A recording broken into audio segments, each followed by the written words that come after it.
Hello मेरे YouTube family दोस्तों।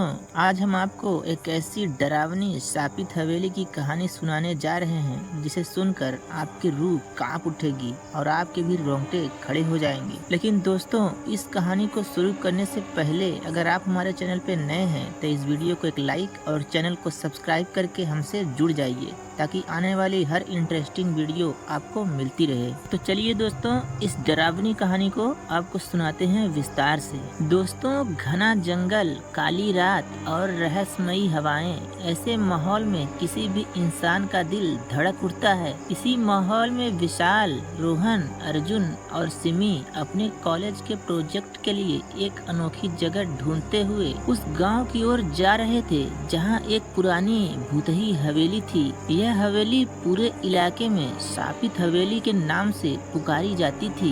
गांव वालों का कहना था कि हवेली में भूतों का वास है और जिसने भी वहां जाने की हिम्मत की वो कभी वापस नहीं आया। विशाल और उसके दोस्त भूत प्रेत आत्माओं में यकीन नहीं रखते थे और वो इन सब चीजों की खोज करने के शौकीन थे। उनका मानना था कि यह सब महज अंधविश्वास है। गांव पहुंचने के बाद वे सभी एक होटल में रुके। वहां का माहौल अजीब था। होटल के मालिक ने जब उनसे हवेली जाने का मकसद पूछा तो उसकी आंखों में एक डर का भाव था। उसने उन्हें चेतावनी दी, उस हवेली में कभी मत जाना, वह जगह सच में शापित है। वहाँ कई लोगों ने जाने की कोशिश की लेकिन उनमें से कोई भी वापस नहीं आया। सुलक्षणा की आत्मा उस हवेली में भटकती है, वह किसी को वहाँ आने नहीं देती। विशाल ने हंसते हुए कहा, अरे काका, ये सब अंधविश्वास है। हम तो आज रात ही हवेली देखने जाएंगे, जो कुछ भी होगा देखा जाएगा। और वैसे भी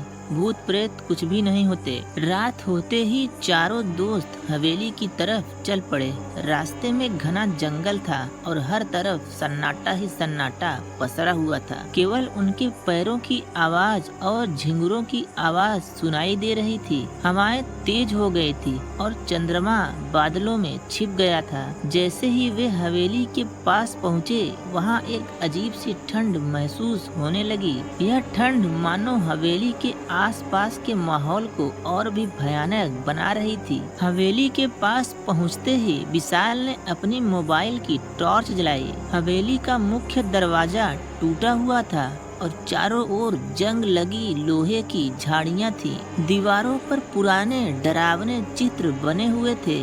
दरवाजे के पास ही एक टूटी फूटी नाम पट्टी लटकी हुई थी जिस पर नाम मिट चुका था। अंदर का माहौल काफी ज्यादा डरावना था। एक हल्की बदबू और ठंडक पूरे वातावरण में फैली हुई थी। अर्जुन ने मस्ती करते हुए कहा, अरे दोस्तों, यह हवेली तो हमारे कॉलेज के हॉस्टल से भी ज्यादा डरावनी है, चलो मजा आएगा। लेकिन उसकी इस बात पर किसी ने ध्यान नहीं दिया।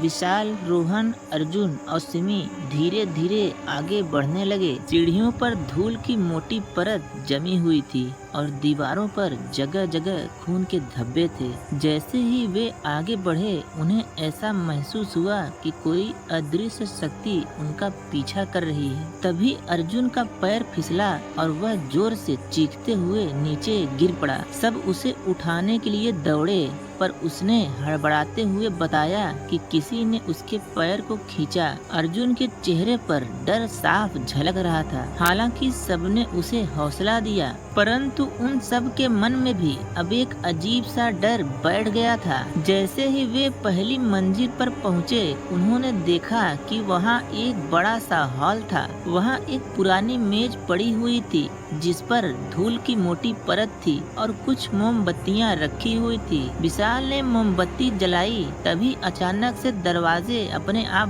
बंद हो गए और कमरे में धुंध छा गई। सभी घबरा गए और दरवाजे को खोलने की कोशिश की, लेकिन दरवाजा मानो किसी अदृश्य शक्ति ने बंद कर दिया हो। तभी कमरे में एक साया दिखने लगा। वह धीरे धीरे साफ होने लगा और सभी की आंखों के सामने एक औरत औरत की आकृति बन गई। वह औरत बेहद डरावनी थी। उसके बाल बिखरे हुए थे, चेहरे पर गहरी सिकने थी और आंखें जल रही थी जैसे कि उनमें दर्द और गुस्से की आग हो। उसके होठ हिले और उसने कहा, यह हवेली मेरे खून से बसी है। जो यहाँ आया है उसने मेरे परिवार को दर्द दिया है। मैं उसे चैन से नहीं रहने दूंगी। उसकी ये बातें सुनकर सभी डर के मारे चुप हो गए थे। विशाल ने कांपते हुए उससे पूछा, तुम कौन हो और तुम्हें क्या हुआ था? उसने अपनी भयानक आवाज में कहा, मेरा नाम सुलक्षणा है। यह हवेली मेरे पति की थी। वर्षों पहले इस गांव वालों ने हमें यहाँ कैद कर दिया था। उन्होंने हमें शापित कहकर इस हवेली में बंद कर दिया और आग लगा दी। मेरे पति और बच्चों को जलाकर मार दिया गया। मैं उस आग में नहीं मरी, लेकिन मेरे दर्द ने मुझे इस हवेली में कैद कर दिया। अब मैं यहाँ रहती हूँ, भटकती हूँ और हर उस आत्मा को कैद करती हूँ जो मेरे दुख का मजाक उड़ाती है। इतना कहते ही वह आकृति गायब हो गई। कमरे में सन्नाटा छा गया। सबके चेहरे पर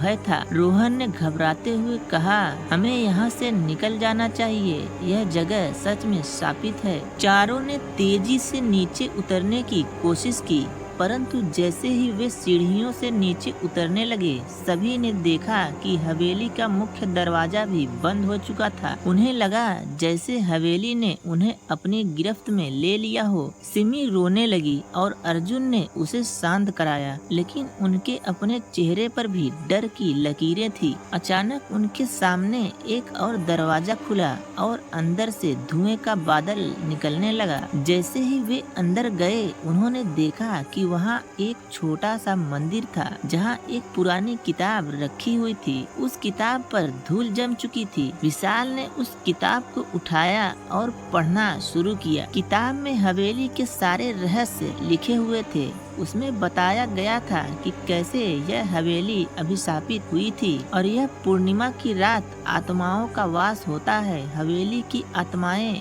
उन लोगों की खोज में रहती हैं जो उनके इतिहास का मजाक उड़ाते हैं। किताब के अनुसार जो भी इस हवेली में प्रवेश करता है उसकी आत्मा सुलक्षणा के अधीन हो जाती है और वह यहाँ की कैद में फंस जाता है, कभी वापस नहीं जा पाता है। जैसे ही विशाल किताब की आखिरी पन्ने पर पहुंचा, वहां लिखा था, जो भी इस किताब को पढ़ेगा वह भी इस हवेली का हिस्सा बन जाएगा। इतना पढ़ते ही सभी ने महसूस किया कि इनके शरीर पर किसी अदृश्य शक्ति का असर हो रहा है। उनके हाथ पैर मानो सुन्न हो चुके थे और वे हिल नहीं पा रहे थे। तभी अचानक कमरे की दीवारों पर रक्त की बूंदें टपकने लगी और सुलक्षणा की आत्मा फिर से प्रकट हुई। उसने एक जोरदार चीख लगाई और कहा, अब तुम सब हमेशा के लिए मेरे साथ रहोगे। सुलक्षणा ने एक एक कर सभी को अपनी ओर खींचा और उनकी आत्माओं को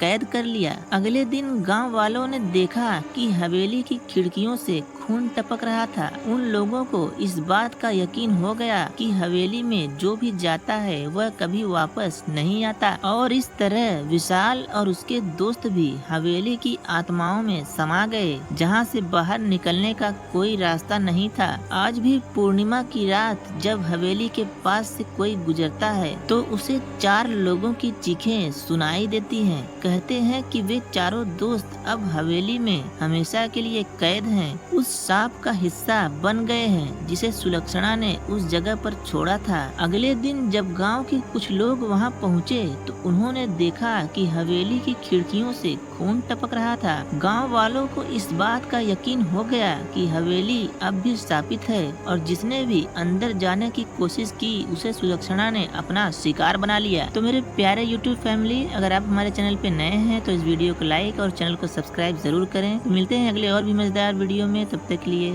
बाय।